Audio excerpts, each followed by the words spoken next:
So today's video, we're going to establish your body fat percentage for you. Why would you need to know this? Well, when you're setting up your training split, your macro split, and also the deficit or surplus you're needed for your goals, it's important to know where we're starting at from a body fat perspective. Why? Because overall weight doesn't matter, but the ratio of muscle to body fat absolutely does. You're in the game where you want to get to 10% body fat with as much muscle as possible. That's overarching your main effort and main goal. And the video was inspired because I've had a fair few people comment or message me on Instagram saying, can I establish their body fat percentage for them? So I thought, why not make a full video on it so we can go through it together. So the way we want to approach this, you want to take photos, front, side, and back in clear lighting. Try and make this the same point that you take photos from each and every week. This is then going to give you the best chance of estimate.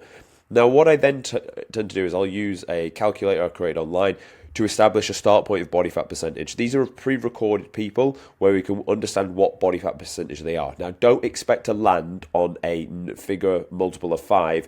Expect you'll be somewhere in between, and that's absolutely fine. Remember, when it comes to body fat, it is simply just an estimate at best. Like, even the DEXA scan is not 100% true accurate.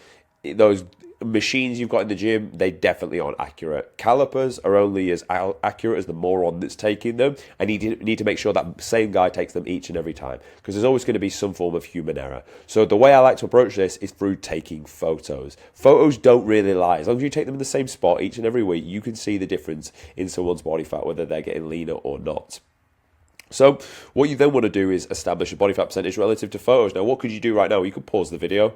You can take a screenshot of what you see in front of you, and then you take your own photos and you establish where you're sat at from a body composition perspective. Now, from there are many calculators online which may ask for your body fat percentage, and you now know how to work yours. What you're then going to want to do is put in your starting weight. So let's say you're 82 kg, you're coming in, you're 20% body fat relative to this photo here. You know the goal you want to do is a body recomp, get down towards 8%. You're going to need to pull off a good 11 kgs. How do we get that figure? Well, when you've got your body fat percentage and your scale weight, you want to minus that. So minus your body fat percentage from your scale weight. That gives you a lean mass. That's 65.6 in this analogy. You're then going to add your goal body fat percentage to this. Let's say it's 8% that you want to hit, sub 10. As a result of that, you will be a certain scale weight. Now, what does that give you? It gives you a starting weight and it gives you an end goal weight to aim for. Then you can work out how long it's going to take, which the answer should be. You can aim to, unless you are like 60 kilos or less for a male, or for anybody actually, you can expect to drop a kilogram per week, and that'd be absolutely fine. That's what I go off. 0.8 of a kilogram is 1% of body fat. I just aim for the full kilo each and every week. So in this analogy here, this guy wants to be knocking this out in, let's say 12 weeks. Let's say the first week he's understanding his body from the deficit he's put himself in. After that, he wants to be a kg drop off each and every week. Now, how are you working out your maintenance? Because that's the next question you've got. So we've got our start weight, goal body fat percentage, and starting body fat percentage, and also our lean mass. We've got your RMR, which these calculators online will tell you, and then you've got your activity. You want to times your activity and your RMR together. That will give you a maintenance target. Now, when you are setting yourself up, the question is going to determine how deep of a deficit do you need to go. Will be determined by how fat you are when you're starting. If you're 20% body fat, as a rule of thumb, drop into around about a 200 calorie deficit. If you're towards 25%, drop into a 500 calorie deficit. If you're around 30%, you can push this all the way up to a 700 calorie deficit. If you're 35 and above, I would also just sit you on the 700 calorie deficit. Because you want to set this not so low that, like, realistically, I mean, let's be honest. Like, if you're 30% body fat, you could go 1,000 calorie deficit, and it would work very, very well.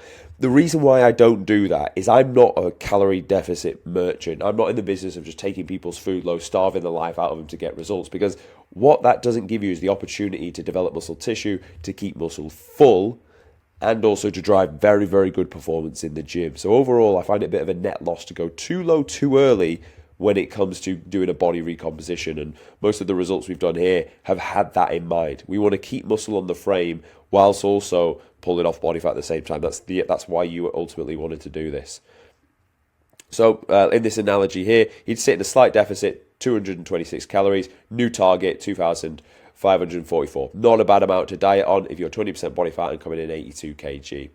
how do you work out the macros? Well, so this is your ballpark you're going to hit with calories. The first thing you want to establish is your protein target. This will never really change relative to a deficit or a surplus. The only reason this number may get pushed up in a surplus is because of the trace proteins that are in many other carb and fat options as well. So you're going to take your lean mass and times it by 2.4. This is then going to give you your protein target. Why do we go off lean mass? Well, excess weight doesn't require protein, but muscle tissue and ultimately lean mass absolutely does. As a rule of thumb, if you are 20%, you can get away with 1 gram per pound of body weight. But when you're 30%, that figure's not so trusted to go off. I've heard, and this does seem quite a fair one as well, your height in centimeters is another good method to use for how much protein you should eat. But I personally go for lean mass times it by 2.4. To work out your fats, I go 20% of this target here. 20% is not so low, that's a low fat diet, and also above that would be it'd take up too much calories for the amount of fat needed that we could be allocated towards carbohydrates to drive gym floor performance. Now, the rest of your figure will then be filled up with carbohydrates. One thing I'm a big advocate of is, and people will give carbs a bad rap, and fair enough for doing so, but I actually think carbs are really, really good because they drive performance in the gym. If you're living like an athlete, which you all should be if you want to get to 8% body fat and have as much muscle as possible, you are living like an athlete, so you're going to need carbohydrates. Now, that is not a green light to eat garbage. It's not a green light to eat processed foods. I've done it in the past and it makes you feel awful. It tears your skin to bits and it gives you brain fog. Not what you want to be doing. And when you're in a calorie deficit, you really do not need to be wasting those calories and specifically the carbs on processed foods. So make your diet as simple as you possibly can.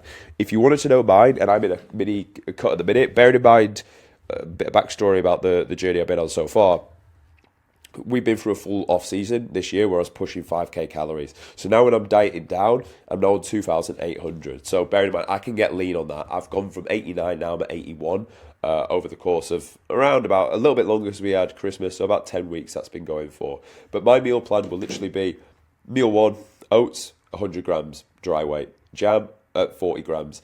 I'm even toying with swapping the jam out for a banana to even remove that. Jam is probably the most processed thing I've got in there. Taking that out just to add a banana to keep it really clean. And then 150 grams of frozen mixed berries. I'll also have 5 whole eggs with that. Meal 1 done. Meal 2 then, chicken breast I'll go raw weight at 250 raw weight. Add dry seasoning to it. And I'll go rice coming in at 65 grams raw weight. Then I'll go and do my pre-workout, which is the exact same as meal 1 but without the eggs. 100 oats, 40 jam, 150 berries. I'll come back from the gym then and we'll have another 65 grams of dry weight rice, 250 grams of beef, and then into the other 5 eggs. And that is literally me. Black coffee and water. That's what we're eating within a given day. So keep your food shopping list as small as possible. Keep your foods to single ingredient items. I do believe in carbs, but I do not believe in eating bullshit. So that's how you're going to set yourself up. You know how much you need to be dropping per week and then what sort of foods you should be eating. So that's a quick overview of essentially how I would set you up if you were part of the Gorilla Platoon and you came to me with a goal of getting from 20% down to 8% body fat. And that's how long it would take. So hopefully you found it useful. If you did, subscribe to the channel and I will see you guys tomorrow.